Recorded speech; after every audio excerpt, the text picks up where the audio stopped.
Ipagpapatuloy natin ngayon ang pagtalakay tungkol sa seraphim. Sa mga nakaraang video tungkol sa seraphim, ay natalakay natin na isang palaisipan ang anyo ng mga ito dahil nakatikip o nakatago ang kanilang mukha at mga paa. Malinaw na may mukha sila at mga paa, kaya lang ay natatakpan ng mga pakpak. Ngayon dito ay aalisin natin ang takip sa mukha at paa ng seraphim. Matatandaan sa mga nakaraan nating pagtalakay na ang mga kerubim ay may iba-ibang uri at anyo. May anyong baka, may leon, may agila, may tao, pero may kulang na isang uri ng nilalang pa. Ano kaya ang nilalang na ito?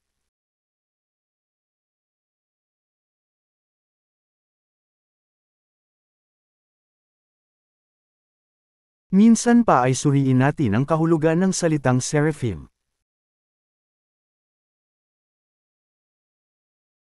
Mas kilala ang mga seraphim sa Christian traditions bilang mga healers. Ito ay dahil sa pagkakahawig ng seraphim sa Hebrew word na Rapha. Ang salitang Rapha ay nangangahulugan na to cure o to heal, na gaya ng isang manggagamot, pero nangangahulugan din ito na to repair o make whole. Gaya ng pagpapagaling kay Prophet Isaiah. Ayon sa pagsasalarawan ni Prophet Isaiah ay may lumipad na isang seraph sa kanya, na may hawak na nagbabagang uling mula sa altar, at pinagaling siya sa kanyang mga kasalanan. Malinaw na may mga kamay ang seraphim. Ang seraphim ay malaki ang kaugnayan sa hilang, gaya ng ipapakita pa natin sa video na ito. Pero yun ba talaga ang kahulugan ng salitang seraph? Para maunawaan natin ay tingnan natin sa Hebrew Dictionary at Etymology ang salitang seraph na singular form ng seraphim. Ito ay mula sa Strong's Hebrew Word Reference number H8313, ang kahulugan daw nito ay to set on fire, burn, o kindle. Kaya may kinalaman ito sa apoy, init, at liwanag. Ang Hebrew root word na seraph ay binubuo ng tatlong Hebrew letters na shin, resh, at fe. Kaya pwede rin itong sharaf. Ito ang singular. Ang plural form ay sharaphim. Ang kahulugan nito ay to burn o burning. Kaya sila ay parang naglalagablab na apoy. Ang first occurrence ng Hebrew word na sharaf sa kasulatan ay mababasa sa Genesis chapter 11, verse 3. Dito ay ginamit ito sa kahulugan na to burn. Yan ang dahilan kung bakit tinatawag ang mga seraphim na burning ones. Pero hindi pa tapos kaya wag muna mag-conclude. Yan ang salitang ugat pero hindi yan mismo ang salitang ginamit. May dalawang Hebrew words na malapit sa sharaf. Ang H8318 at H8314. Ang gamit sa seraphim ay Strong's Hebrew word number H8314. Gaya ng mababasa sa Isaiah chapter 6, verse 2. Tingnan natin ang kahulugan. Narito ang H8314. Kung iuugnay ito sa H8313 ay burning ang kahulugan. Pero may iba pa itong kahulugan gaya ng poisonous, sa iba venomous, na gaya ng serpent, at fiery serpent. May paliwanag din dito ang BDB Hebrew Bible Dictionary. Ang seraph daw talaga ay serpent na makamandag. Ang kahulugan daw na burning ay may kinalaman sa mainit na epekto ng kamandag. May parallel meaning daw ito sa Arabic. Isa daw itong flying serpent. May mga nagsasabi din na ang kagaya nito sa Arabic na sharafa ay nangangahulugang bilofti na may kinalaman sa paglipad. Gaya ng mababasa sa etymonline.com website.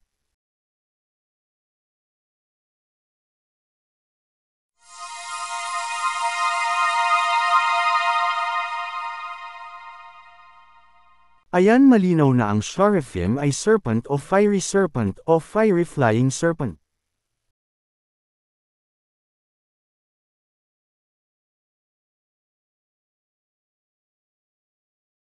Para makasiguro ay tingnan natin sa banal na kasulatan kung paano ginamit ang salitang seraphim sa ibang pangyayari.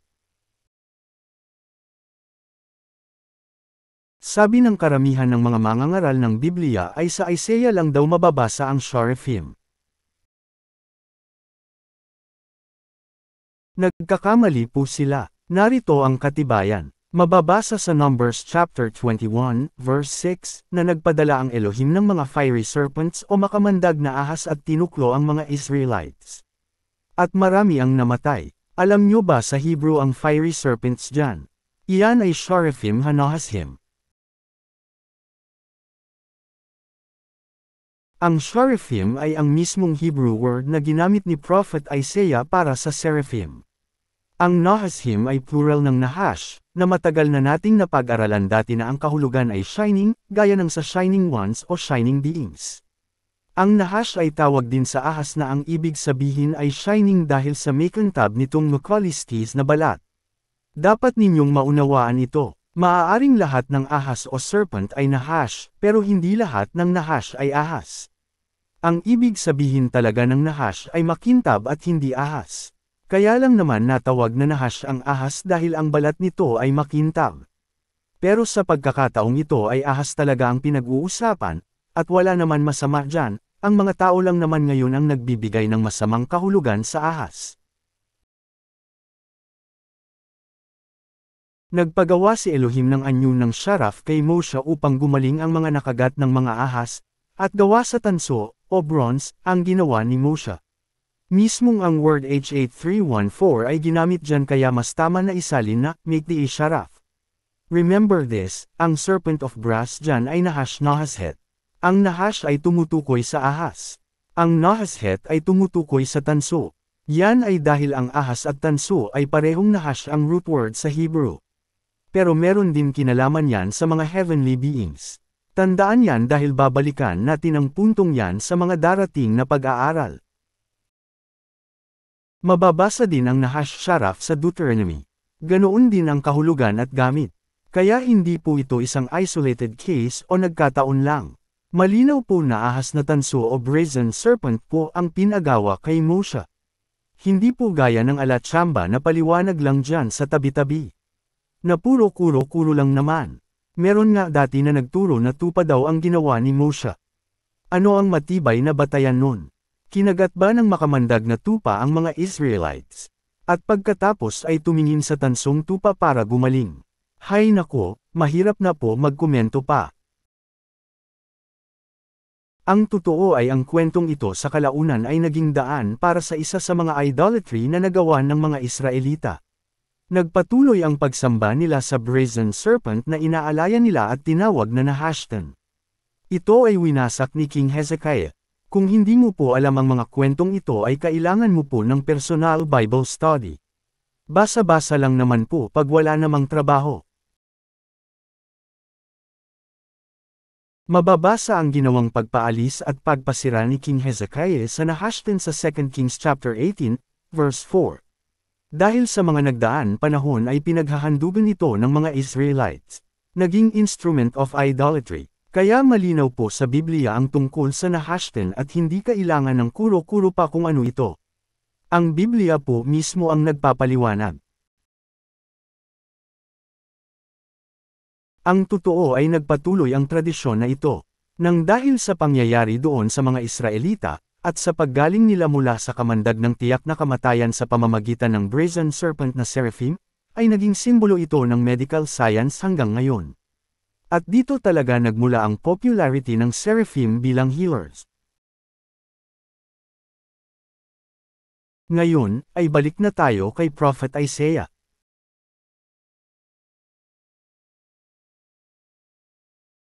Pansinin kung paano pa ginamit ni Nabi Yeshayahu mismo ang salitang Sharaf sa ibang pagkakataon. Narito ang Isaiah chapter 14, verse 29. Ang fiery flying serpent dito ay Sharaf. Isang ahas na nag-aapoy at lumilipad.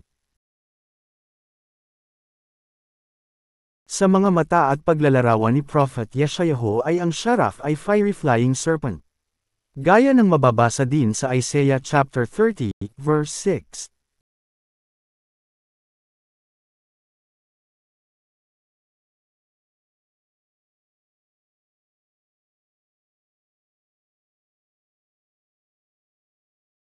Kaya ang Sharaf ay serpent.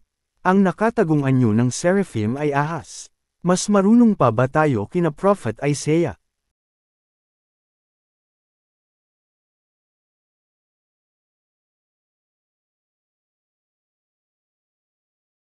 Ito ay may concrete evidence. At hindi nagsisinungaling ang ebidensya. Lalo pa itong pinatunayan ng mga archaeological finds, na nagpapakita na siya Elohim ang nasa itaas o gitna, at sa ibaba o paligid niya ay mga ahas na may pakpak. Ang mga seals na ito, at bula, ng ancient Israel na nasa pag-iingat ngayon ng Israel Museum, ang ilan sa mga magpapatunay. Isa na ang Seal 273.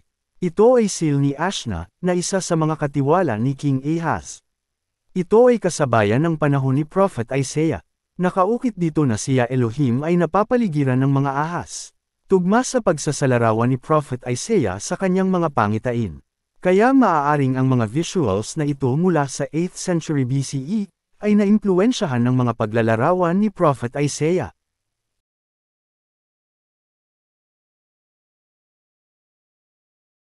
Ito naman ang Seal 274a. Inilalarawan naman dito siya Elohim bilang hari na nakaupo sa kanyang trono, at pinagsisilbihan ng isang seraph, na isang anyong ahas na may pakpak. At marami pang iba.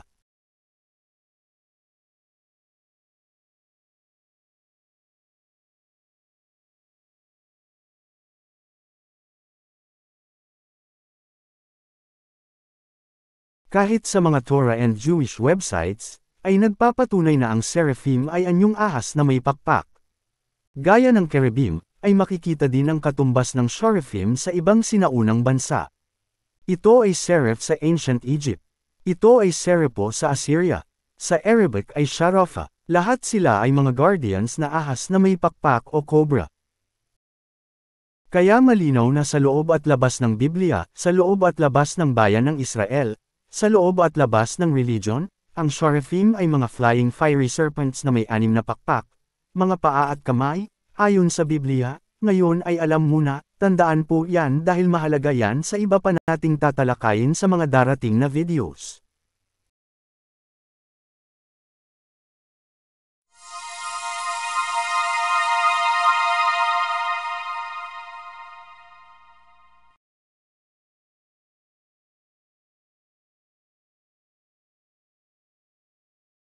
Hanggang sa susunod.